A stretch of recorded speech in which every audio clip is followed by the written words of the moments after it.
पहला प्रश्न देखेंगे जो इस प्रकार है। पुस्तक द ओरिजिन ऑफ स्पीसीज किसने लिखी है? डार्विन के द्वारा लिखी गई पुस्तक द ओरिजिन ऑफ स्पीसीज पुस्तक है। चार्ल्स डार्विन इंग्लैंड के जैव विकासवादी थे। इनके द्वारा प्रस्तुत विकासवाद को डार्विनवाद या प्राकृतिक वर्णवाद भी कहा जाता है। थ्योरी ऑफ नेचुरल सिलेक्शन कहते हैं। अगला प्रश्न है, मानव तंत्र में इंसुलिन किसका चय अपचय मेटाबॉलिज्म नियंत्रित करता है? कार्बोहाइड्रेट को नियंत्रित करता है। ऑप्शन बी इसका जवाब होगा। अगला प्रश्न है, निम्नलिखित में से एंटीबायोटिक जो है उपयुक्त विकल्पों में पेनिसिलिन तथा सल्फाडाइजिन एंटीबायोटिक है। एंटीबायोटिक का उपयोग बैक्टीरिया जनित रोगों के उपचार के लिए किया जाता है। अतः इसका जो जवाब होगा उपयुक्त में से कोई नहीं या उपयुक्त में से एक से अधिक। आगे देखेंगे, निम्नलिखित में से कौन सा मुख्यतः कार्बोहाइड्रेट है? तो चावल जो है मुख्यतः कार्बोहाइड्रेट। ऑप्शन सी इसका जवाब है। अगला प्रश्न है, कीट संवर्धन क्या है? कीटों की वृद्धि करने का विज्ञान। ऑप्शन ए इसका जवाब होगा। अगला प्रश्न है, जेनेटिक्स निम्न में से किसका अध्ययन है? अनुवांशिकता और विचरण का। ऑप्शन डी इसका सही जवाब होगा। अगला प्रश्न है, गर्भ में भ्रूण के विकास को जानने के लिए निम्नलिखित किरणों तरंगों में से किसका उपयोग किया जाता है? पाराध्वनि तरंगे का। ऑप्शन सी इसका जवाब होगा। अगला प्रश्न है, निम्न में कौन सा एक सच्चा फल नहीं है? सेब सच्चा फल की श्रेणी में नहीं आता है। अगला प्रश्न है, लौंग पौधे के निम्नलिखित में से किस भाग से प्राप्त होता है? शुष्क पुष्प कली से प्राप्त किया जाता है। ऑप्शन डी इसका जवाब होगा। अगला प्रश्न है, लौंग एक मसाला पौधे के किस भाग से प्राप्त होता है? तो फूल की कली से प्राप्त किया जाता है। ऑप्शन डी इसका जवाब होगा। अदरक तना है, जड़ नहीं, क्योंकि इसमें नोड और इंटरनोड दोनों होते हैं। ऑप्शन बी इसका जवाब है। अगला प्रश्न है, पादप कली है एक घूर्णीय टहनी। ऑप्शन ए इसका जवाब है। अगला प्रश्न है, पौधे जो नमक युक्त मिट्टी में उगते हैं को क्या कहते हैं? हेलोफाइट कहा जाता है। लवण मृदोद्भिद उन पादपों को कहते हैं जो उच्च लवणता युक्त जल में पैदा होते हैं। ऑप्शन सी इसका जवाब है। अगला प्रश्न है, इलेक्ट्रोएन्सेफलोग्राफ ग्राम निम्न में से किसकी निगरानी के लिए उपयोग होता है? मस्तिष्क इसका जवाब होगा। ईईजी से शॉर्ट फॉर्म में कहा जाता है। अगला प्रश्न है, मांसपेशियों में दर्द के उपचार में उपयोग किया जाने वाला विकिरण जो है इंफ्रारेड का उपयोग किया जाता है। ऑप्शन ए इसका जवाब होगा। जीवों में अत्यधिक विविधता का कारण जो है उत्परिवर्तन इसका जवाब होगा। ऑप्शन सी।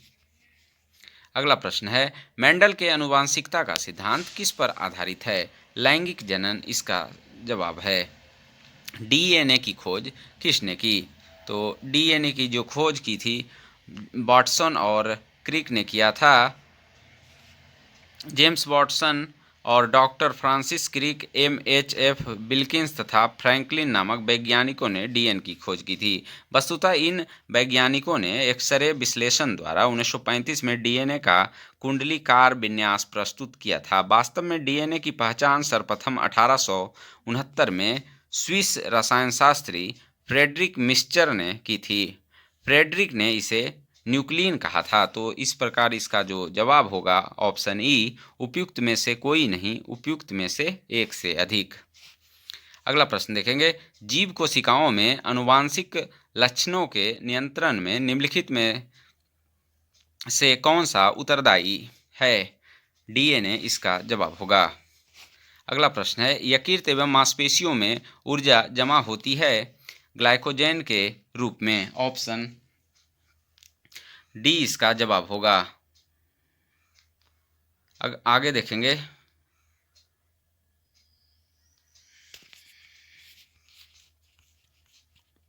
मानव शरीर में होता है? लगभग 70% पानी होता है।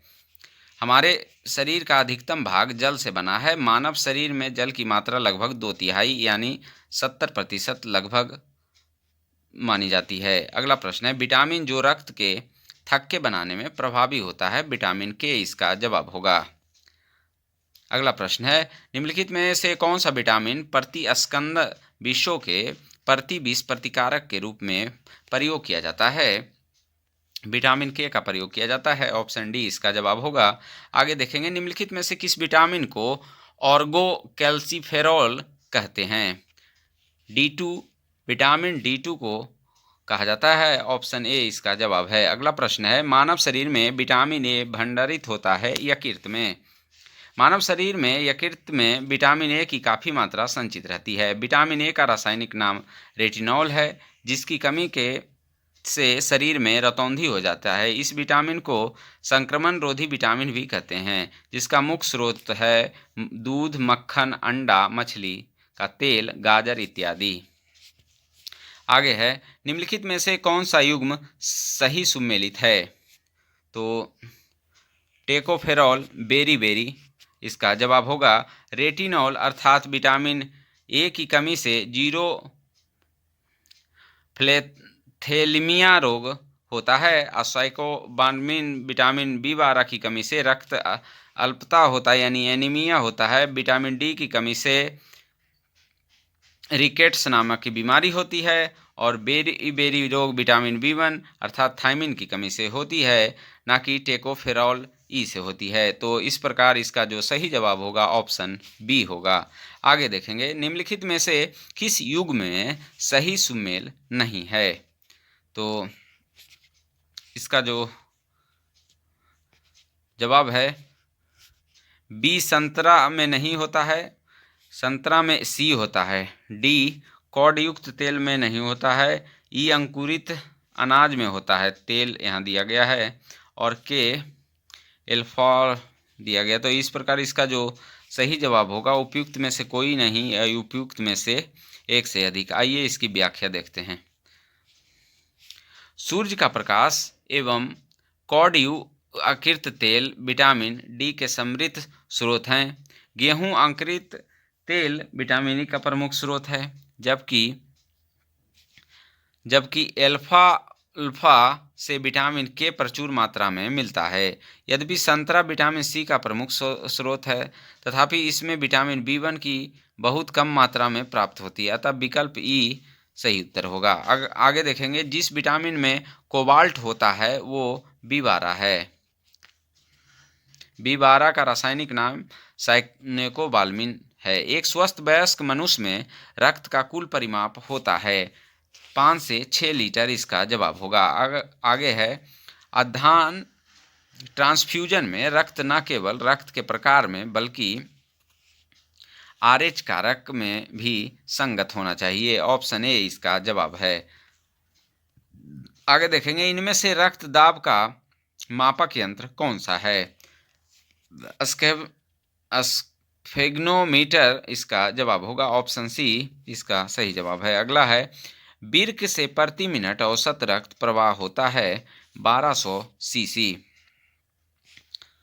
आगे देखेंगे, इंसुलिन है प्रोटीन है। ऑप्शन डी इसका जवाब होगा। अगला प्रश्न है, निम्नलिखित में से कौन सा हार्मोन है? इंसुलिन एक हार्मोन है। आगे देखेंगे, महिला सेक्स हार्मोन जो है एस्ट्रोजन होता है। ऑप्शन ए इसका जवाब होगा। आगे देखेंगे, निम्नलिखित में से कौन सा हार्मोन स्तन ग्रंथियों से दुग्ध का स्राव होने में भूमिका निभाता है? ऑक्सीटोसिन। ऑप्शन डी इसका जवाब है। अगला प्रश्न है, निम्नलिखित में से किस हार्मोन में आयोडीन मिली होती है? थायरॉक्सिन में आयोडीन मिली होती है। ऑप्शन सी इसका जवाब होगा। अगला प्रश्न है, पीयूष ग्रंथि होती है मस्तिष्क में पीयूष ग्रंथि या पिट्यूटरी ग्रंथि जिसे कहा जाता है। ऑप्शन डी इसका जवाब होगा। प्रकाश संश्लेषण होता है क्लोरोप्लास्ट में होता है। ऑप्शन सी इसका जवाब होगा। प्रकाश संश्लेषण का उपोत्पाद जो होता है O2 के जरिए, ऑक्सीजन के जरिए किया जाता है। ऑप्शन बी इसका जवाब है। अगला प्रश्न है, सौर ऊर्जा ATP में बदलती है। क्लोरोप्लास्ट में बदलती है? ऑप्शन बी इसका जवाब होगा। कोशिका का शक्ति स्रोत कहा जाता है? माइक्रोकॉन्ड्रिया को कहा जाता है। ऑप्शन बी इसका जवाब है। आगे देखेंगे, भ्रूण किसमें मिलता है? बीज।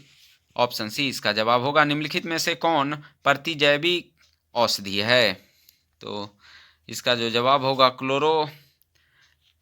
क्लोरोफ्लेनिकॉल एक प्रतिजैविक औषधि है। इसका उपयोग बैक्टीरियल इन्फेक्शन के उपचार में किया जाता है। सल्फागुआनिडीन एक प्रकार का सल्फोनामाइड प्रतिजैविक है जो जीवाणुरोधी एजेंट के रूप में कार्य करता है। इस प्रकार इस प्रश्न के लिए एक से अधिक विकल्प सही हैं। तो इसका जो जवाब होगा ऑप्शन ई, उपयुक्त में से कोई नहीं या उपयुक्त में से एक से अधिक।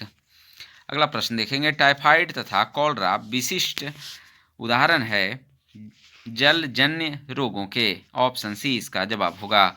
आगे है, मनुष्य में एफ्लाटॉक्सिन खाद्य विषाक्तता द्वारा सामान्यतः कौन सा अंग प्रभावित होता है? यकृत प्रभावित होता है। ऑप्शन डी इसका जवाब होगा।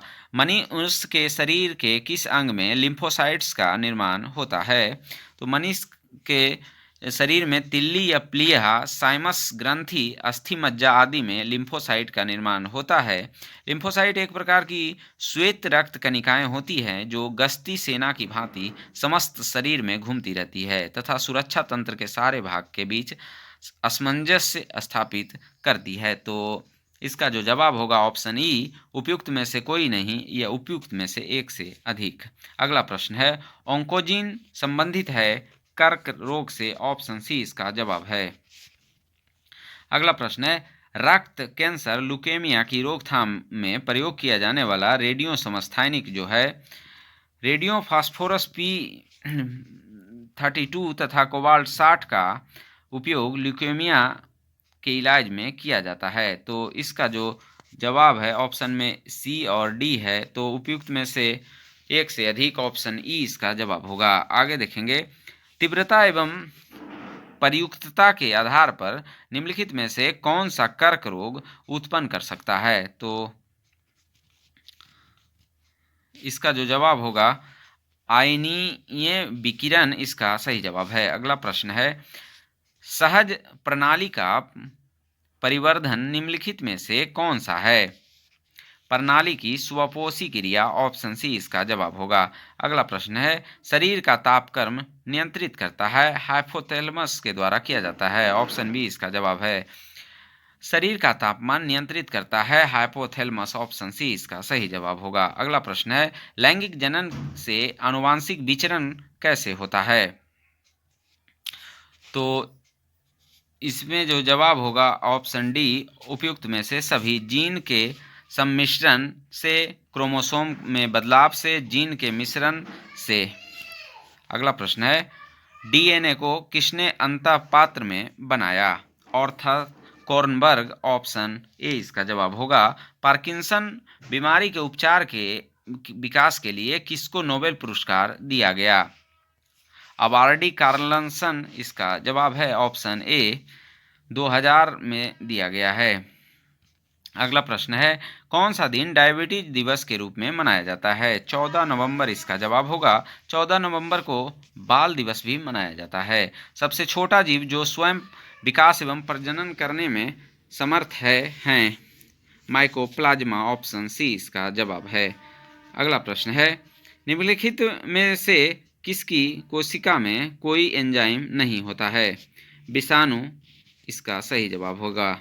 अगला प्रश्न है, बिल एवं तथा मिलिंडा गेट्स फाउंडेशन द्वारा स्थापित भारत के लिए कार्यक्रम आह्वान किसके प्रतिरोध के लिए कार्यरत है? HIV एड्स के लिए कार्यरत है। ऑप्शन सी इसका जवाब होगा। इसकी शुरुआत 2003 में की गई थी। सर्वप्रथम मानव हृदय प्रत्यारोपण जो किया था दक्षिण अफ्रीका में किया गया था। क्रिश्चियन बर्नार्ड दक्षिणी अफ्रीका के एक प्रसिद्ध सर्जन थे जिन्होंने सर्वप्रथम मानव हृदय का पहला सफलतापूर्वक प्रतिस्थापना यानी ट्रांसप्लांटेशन किया गया था। जीवाणु की खोज ल्यूवेनहॉक ने 1676 में की थी। अगला प्रश्न है,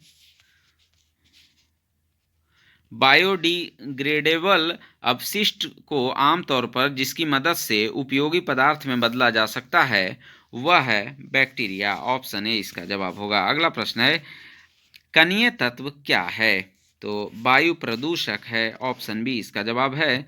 संवहनी वैस्कुलर पौधों में पानी ऊपर किससे जाता है?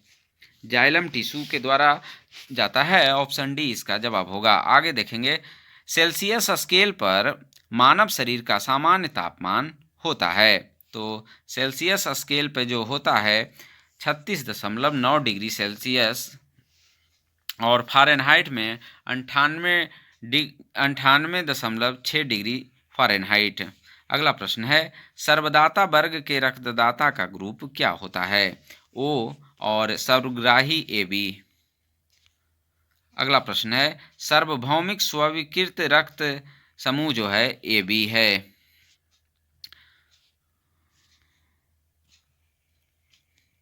आगे देखेंगे हड्डियों की पढ़ाई विज्ञान की किस शाखा के अंतर्गत होती है? ऑस्टियोलॉजी के अंतर्गत किया जाता है हड्डियों का अध्ययन। कोसुरुक रज्जु में से कितनी जोड़ी तंत्रिकाएं निकलती है? 31 जोड़ी निकलती है। ऑप्शन बी इसका जवाब होगा। मनुष्य के जीवन काल में कितने दांत 2 बार विकसित होते हैं? 20 दांत जो है 2 बार आते हैं और 12 दांत केवल 1 बार पैदा होते हैं। तो आगे देखेंगे मनुष्य की खोपड़ी में कितनी अस्थियां होती है? 28 अस्थियां होती है। यहाँ पे देखते हैं कपाल में 8, मुख में 14, कंठिका में 1 और कान में 6 हड्डियां होती है। मनुष्य के शरीर में पैर की हड्डी ठोस होती है। 20 वर्ष की आयु में मानव शरीर में हड्डियों की संख्या होती है 206 होती है। तो इस प्रकार इसका जो जवाब होगा उपयुक्त में से कोई नहीं।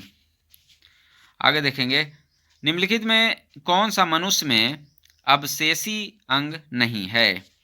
सामने वाले चपटे दांत कृंतक जिसे कहा जाता है। अगला प्रश्न है जैविक सिस्टम में रासायनिक क्रिया की प्रक्रिया को तेज करने में उत्तरदायी पदार्थ जो है एंजाइम होगा। ऑप्शन सी इसका जवाब है। अगला प्रश्न है विटामिन जो खट्टे फलों में पाया जाता है तथा चर्म को स्वस्थ रखने में जरूरी होता है। विटामिन सी इसका जवाब होगा। खट्टे फलों में विटामिन सी पाया जाता है। दूध किसका घटिया स्रोत है? विटामिन सी का घटिया स्रोत है। विटामिन सी का रासायनिक नाम एस्कॉर्बिक अम्ल होता है। ऑप्शन ए इसका जवाब होगा। इंसुलिन प्राप्त होता है डहेलिया की जड़ों से। अगला प्रश्न है 80% से अधिक सेल में पाया जाने वाला पदार्थ जो है जल है। ऑप्शन डी इसका जवाब होगा। वर्तमान प्रमाण के अनुसार पृथ्वी पर जीव का उद्गम 2 लाख वर्ष पूर्व हुआ। इस युग में प्रोटोजोआ शैवाल एवं जीवाणु थे। आधुनिक खोजों से स्पष्ट हो चुका है कि प्रोटोजोआ के उद्भव का प्रारंभ 3.5 अरब वर्ष पूर्व हो चुका था। साइनोबैक्टीरिया या नील हरित शैवाल का उद्भव 2.3 अरब वर्ष पूर्व माना जाता है। तो इस प्रकार जो इसमें ऑप्शन नहीं दिया गया है। निषेचन की क्रिया कहाँ पर होती है? तो अंडा वाहिनी में निषेचन की क्रिया होती है। ऑप्शन बी इसका जवाब होगा। आधुनिक मनुष्य का पूर्वज क्रोमैग्नान मनुष्य को माना गया है। ऑप्शन बी इसका जवाब है। अगला प्रश्न है विकास का मुख्य कारक जो है प्राकृतिक व्रण। ऑप्शन डी इसका जवाब होगा। शैवाल और कवक के मिलने से लाइकेन बनता है जिसे कहते हैं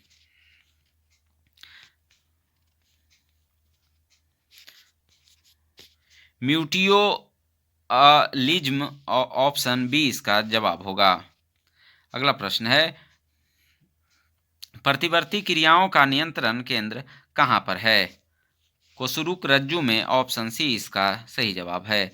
अगला प्रश्न है विकास का कारण है पीढ़ी से पीढ़ी अनुकूलन। अगला प्रश्न है कच्चे फलों को कृत्रिम रूप से पकाने के लिए प्रयोग में लाई जाने वाली गैस का नाम जो है एसिटिलीन और एथिलीन। ऑप्शन बी और डी दोनों होंगे।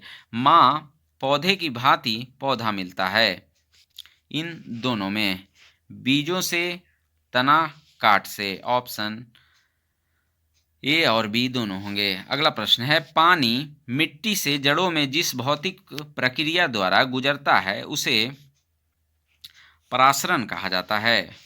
अगला प्रश्न है, जल से बाहर निकालने जाने पर मछलियां मर जाती है क्योंकि वे श्वास नहीं ले पाती है। अगला प्रश्न है, जहां जीव रहता है उस सटीक जगह को आवास कहते हैं।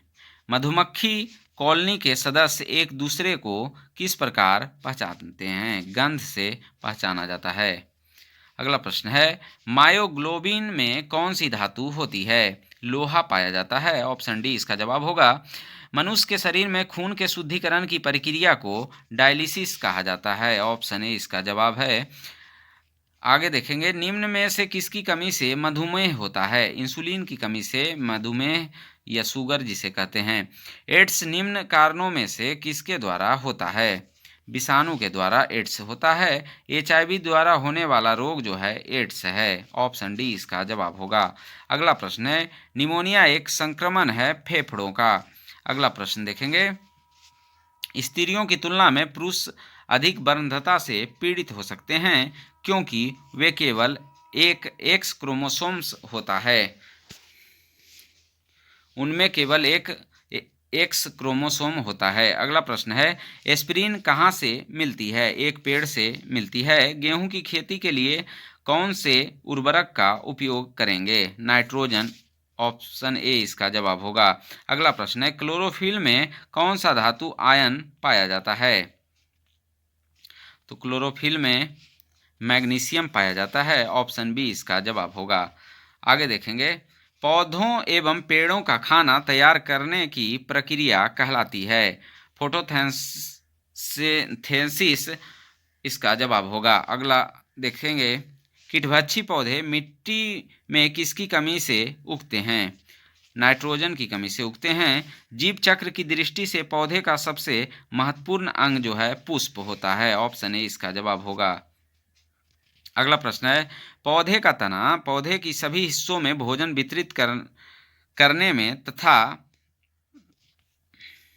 पौधे का तना पौधे के सभी हिस्सों में भोजन, पोषक तत्वों तथा जल वितरित करने तथा भोजन के भंडारण में मदद करना तथा पौधे की पत्तियों, फूलों एवं फलों को सहारा देने के साथ साथ पौधों को आकार को देने भी मुख्य भूमिका निभाता है। तो इस प्रकार इसका जो जवाब होगा, उपयुक्त में से कोई नहीं या उपयुक्त में से एक से अधिक। अगला प्रश्न देखेंगे, सबसे लंबा जीवित वृक्ष जो है सिकोया है। ऑप्शन ए इसका जवाब होगा। एस्पिरिन एंटीपायरेटिक है। ऑप्शन बी इसका जवाब है। अगला प्रश्न है, किस वनस्पति खाद में अधिकतम प्रोटीन होता है? सोयाबीन में अधिकतम प्रोटीन पाया जाता है। अगला प्रश्न है, तना काट आमतौर से किसके प्रवर्धन के लिए प्रयोग किया जाता है? गन्ना के लिए प्रयोग किया जाता है। ऑप्शन बी इसका जवाब होगा। संसार का सबसे बड़ा पुष्प रेफ्लेसिया को कहा जाता है। ऑप्शन बी इसका जवाब है। हरगोविंद खुराना को किस आविष्कार के लिए सम्मानित किया गया?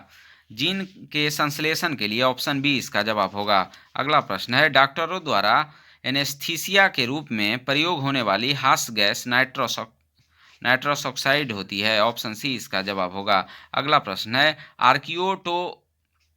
आर्कियोप्टेरिक्स जो है जुरासिक युग का सर्वपुरातन पक्षी है। ऑप्शन ए इसका जवाब होगा। डॉल्फिन वर्गीकृत किए जाते हैं स्तनी में। ऑप्शन डी इसका जवाब होगा। अगला प्रश्न है, प्रतिवर्ष 5 लाख भारतीय एक रोग से मरते हैं, इसकी पहचान करें। क्षय रोग इसका जवाब होगा। Option D. अगला प्रश्न है, रात के समय यह सलाह दी जाती है कि पेड़ के नीचे ना सोएं क्योंकि पेड़ जो है कार्बन डाइऑक्साइड को मुक्त करता है। अगला प्रश्न है, निम्न में सबसे मीठी चीनी है फ्रुक्टोज। ऑप्शन ए इसका जवाब होगा। शर्कराओं में सबसे मीठी है फ्रक्टोज। ऑप्शन ए इसका जवाब होगा। कड़वाहट के लिए मानव जीभ का संवेदनशील क्षेत्र जो है पीछे का भाग, आगे का भाग मीठा। मटर पौधा है साक। फलियां अत्यधिक पौष्टिक होती है क्योंकि उनमें प्रचुर मात्रा में होती या होता है। इसका जो जवाब होगा प्रोटीन इसका सही जवाब होगा। अगला प्रश्न देखेंगे, थायराइड ग्रंथि थायरोक्सिन स्रावित करने के लिए उत्तेजित करने वाला अंतःस्रावी हार्मोन कौन सा है? TSH इसका जवाब होगा ऑप्शन ए। अगला प्रश्न देखेंगे, थायराइड ग्रंथि की खराबी किसकी कमी के कारण होती है? आयोडीन की कमी के कारण होती है, ऑप्शन सी इसका जवाब होगा। जब हम बकरी या भेड़ का मांस खाते हैं तब हम द्वितीय उपभोक्ता होते हैं, ऑप्शन बी इसका जवाब होगा।